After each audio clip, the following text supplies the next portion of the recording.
Madame, monsieur, bonsoir. À la une de ce journal du mardi 12 février, le bilan des soldes d'hiver. Les 5 semaines de ristourne se sont écoulées. Les autocollants de réduction vont être retirés dès demain. Mais pour les centres de marque au bois, la météo est passée par là avec des conséquences sur les achats. La tendance est à la baisse. Reportage à suivre. 3 la romantique, c'est le nouveau credo de l'office de tourisme. Il propose désormais un nouveau parcours touristique amoureux à travers la ville pour mettre l'accent sur les sites qui se rapprochent de ce thème. Son nom, Envie de Troyes, 10 siècles d'amour et de romantisme. Et puis on partira au Vietnam par procuration à la chapelle Saint-Luc dimanche. On a fêté le nouvel an asiatique au centre bien-aimé. La fête du Tet, lancement original pour 2 mois d'exposition en lien avec l'Asie. Au programme animation, danse et gastronomie, mais aussi démonstration de kung-fu. On y revient à la fin de ce journal. Mais d'abord, l'appel à la grève dans les écoles primaires aujourd'hui à propos du changement de rythme scolaire. Une assemblée générale était organisée par le syndicat SNUIPP à 14 h à Troyes, à l'hôtel du Petit Louvre. Le mouvement de grève n'a pas été fortement suivi dans l'Aube. C'est le moins qu'on puisse dire. On comptait ce mardi seulement 13 % de grévistes. Cet AG avait pour objectif de discuter de la volonté ministérielle de passer à la semaine de 4 jours et demi en primaire. Écoutez à ce sujet le délégué départemental du syndicat SNUIPP et un directeur d'école. Ils sont au micro de Margot Blanc-L'Œil. Le mot d'ordre du SNUIPP aujourd'hui était très clair, c'était mobiliser contre l'application du décret sur les rythmes scolaires à la rentrée 2013 et une réécriture de ce décret. On a peu mobilisé sur cet appel tout simplement. Alors ça peut s'expliquer, on n'a pas de certitude sur cette question. Nous ne sommes pas, il est vrai, de toute façon, historiquement, un département très mobilisateur. Et encore moins lorsque l'appel n'est pas intersyndical. Pour moi, c'est un alourdissement de la semaine pour les enfants, c'est pas du tout un allègement. Ils vont passer au moins autant de temps, voire plus de temps si on vient le mercredi matin à l'école. C'est pas un allègement du tout de la journée de l'enfant. Donc je vois pas du tout ce que le ministre veut. D'ailleurs, il nous a pas demandé notre avis. Donc au niveau concertation, c'est 0.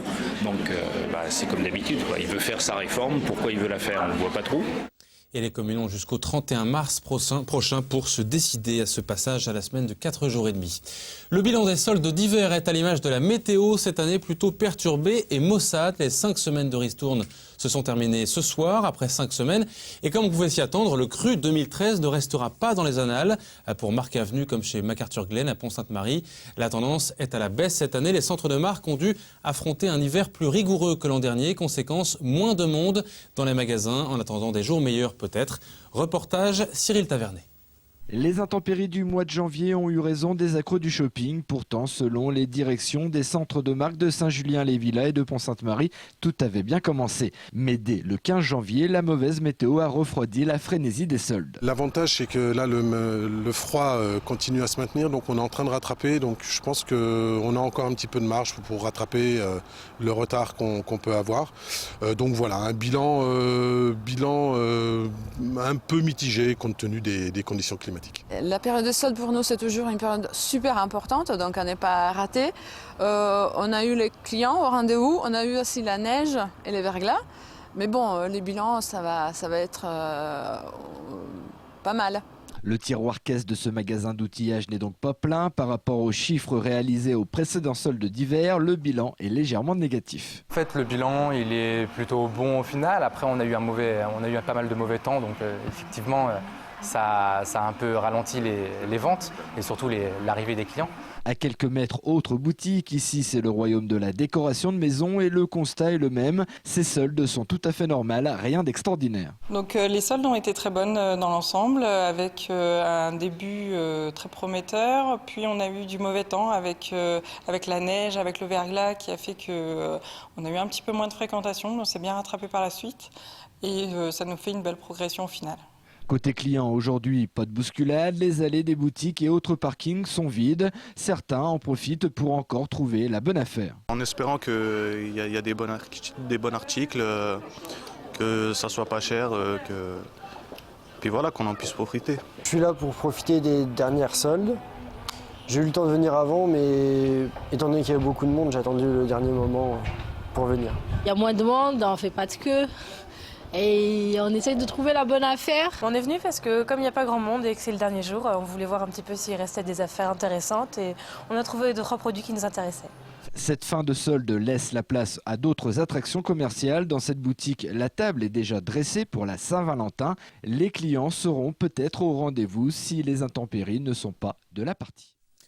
Inauguration officielle des 2 nouveaux sites troyens de Pôle emploi hier après-midi au Sénarde, mais aussi dans le quartier des Chartreux à Troyes. Le préfet de l'Aube, Christophe Bay, accompagné de François Barouin, a fait étape à Copainville pour se rendre compte des conditions de travail, puis place Romain Rolland, l'autre site inauguré. À l'occasion de cette inauguration, le préfet Christophe Bay a annoncé la création de 6 000 emplois soutenus par l'État et les collectivités locales avant la fin de l'année dans l'Aube. Ces nouveaux locaux sont aussi, pour le représentant de l'État, un signe concret de l'accompagnement soutenu des 21 000 demandeurs d'emploi inscrits à Troyes et dans le département. Le chômage a augmenté de 14% en un an et nous devons absolument nous mobiliser, ce que nous faisons tous déjà, notamment en faveur des emplois d'avenir, des contrats de génération, c'est-à-dire tous ces outils qui vont permettre à certaines catégories de population, les jeunes, les seniors, de pouvoir retrouver le plus vite possible un emploi.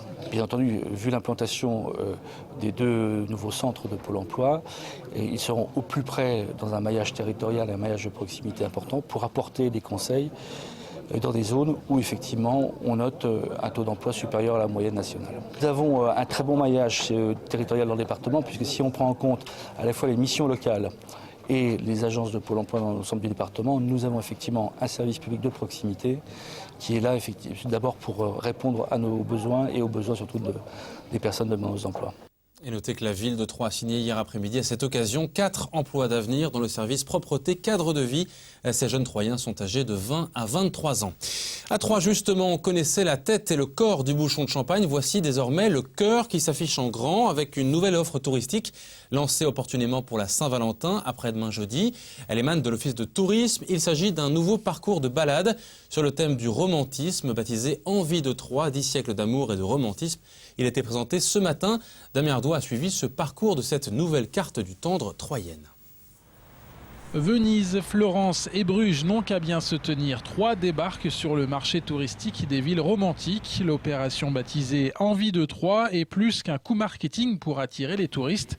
Selon les responsables de l'Office de tourisme troyen, c'est un juste retour des choses. Troyes est quand même, au niveau international, la ville qui a inventé l'amour courtois, c'est-à-dire l'amour à l'occidental, avec le badinage amoureux, la discussion amoureuse, la cour de l'être aimé. Le décor de Troyes est un décor romantique par excellence, les maisons à pans de bois, les ruelles tortueuses, la présence de l'eau, comme dans les grandes capitales romantiques, mais tout fait que Troyes était une destination romantique par excellence. Il s'agissait de l'organiser. Concrètement, l'opération Envie de Troyes va se manifester par un itinéraire romantique dans les rues de Troyes. Les amoureux seront invités à s'asseoir près de Lily sur les quais de Seine, à flâner au cœur du jardin de la vallée suisse ou à sceller leur amour en attachant un cadenas sur le futur arbre d'amour place du Préau ou encore sur la passerelle du quai d'Ampierre.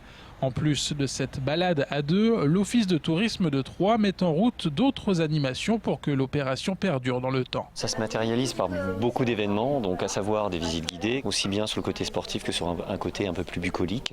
Nous proposons des cadenas donc à l'Office de tourisme pour que les gens puissent symboliser leur amour sur les lieux emblématiques de la ville de Troyes. Nous avons des produits qui peuvent aussi servir de cadeaux, donc proposés par les agences réceptives ou par les hôtels. Nous aurons donc un concours de poèmes. Derrière cette multitude de propositions se cache un enjeu important économiquement. La ville ne peut pas se permettre de vivre seulement d'amour et d'eau fraîche. Le développement touristique doit être à la hauteur des efforts engagés, notamment dans la réhabilitation du centre-ville. On attend une clientèle à la fois nationale mais aussi internationale. Le but général, c'est des retombées touristiques importantes et des retombées évidemment sur le développement et l'emploi. C'est le but de cette opération, faire de Troyes une capitale incontournable avec un rapport qualité-prix imbattable par rapport aux autres grandes villes européennes. Je suis sûr que de nombreux étrangers viendront ici à Troyes finalement à la fois prêter leur serment d'amour ou les renouveler. L'opération Envie de Troyes sera officiellement lancée, symbole oblige, jeudi, jour de la Saint-Valentin, la fête des amoureux. Et pourquoi pas des gondoles sur le bassin de la préfecture, on ne sait jamais. Avant de fêter la Saint-Valentin, bonne année à tous ceux qui fêtent le Nouvel An en Asie. La fête du Tet, le Nouvel An vietnamien, a été célébrée dimanche au centre Bien-Aimé à la Chapelle Saint-Luc. Cet après-midi a ouvert des festivités culturelles qui s'étaleront jusqu'au mois d'avril avec des défilés, des démonstrations de kung-fu, mais aussi des chants et des danses. Une ouverture au monde pour le grand public à la suite de celle de l'an dernier sur la Turquie. Bienvenue au Vietnam, reportage Adeline Bantwell et Margot Blanc-L'Œil. La danse de la licorne a ouvert dimanche la fête du thé, c'est-à-dire le nouvel an chinois. Le centre Didier Bien-Aimé a changé de visage le temps d'une journée, laissant la place à une explosion de couleurs. À l'honneur des danses, des chants traditionnels et du kung-fu, une fête conviviale et familiale en Asie. Souvent, le Tết, c'est le nouvel an des Vietnamiens. Ça arrive, c'est comme on commence le début du printemps. Après la saison de récolte, tout ça, c'est le moment qu'on repose, on rassemble toute la famille pour présenter des nouvelles, des souhaits. Une journée conçue pour transmettre bonheur, prospérité et qui ouvre le mois de l'Asie au centre culturel. Pour certains, c'était aussi l'occasion de découvrir les traditions asiatiques et notamment le kung-fu. Les élèves de l'école étaient sur le devant de la scène pour présenter de nombreuses démonstrations. Une pratique demandant une discipline de fer et qui reste très variée. C'est pratique main nue. Il y a la partie main nue technique, il y a la partie main nue où on travaille la partie boxe vietnamienne. Il y a la partie on travaille avec des armes, donc ça, aussi bien le bâton, le sabre, l'épée, la lance, la hallebarde et d'autres armes encore. Mais avant de présenter leur art martial, ce sont eux aussi les élèves de kung-fu qui ont enfilé des costumes de dragon. Ils ont procédé au rituel de cette danse noble qui est celle de la licorne. C'est les écoles de kung-fu qui font les licornes. C'est des pratiquants de kung-fu et c'est pour un peu chasser les mauvais esprits et amener la joie et la bonne humeur, quoi. Steve pratique cet art martial et c'est un passionné, lui aussi a participé à la fameuse danse. Moi ça fait 9 ans, j'ai commencé à l'âge de 6 ans et j'ai maintenant 15 ans et demi, bientôt 16. J'ai fait tout à l'heure, j'ai fait le derrière les fesses. Et donc ma partenaire elle faisait la tête, c'est facile. On s'adapte à la personne qui est devant. Le spectacle s'est terminé sur le célèbre Gangnam Style. Une belle journée pour commencer l'année sous le signe du serpent.